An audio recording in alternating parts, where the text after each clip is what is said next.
So here's my plan. I'm just gonna seal the crap out of this.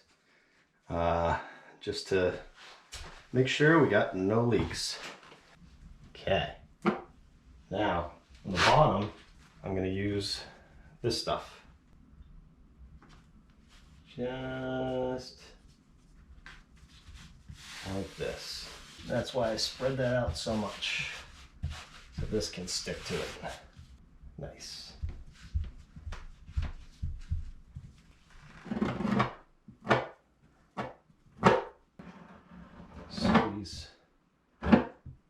Squeeze some of that out. I want to do the same on the back side, but I'm going to put a small bead right here.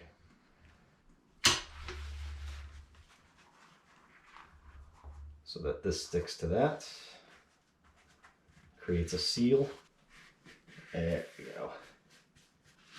Smooth that out.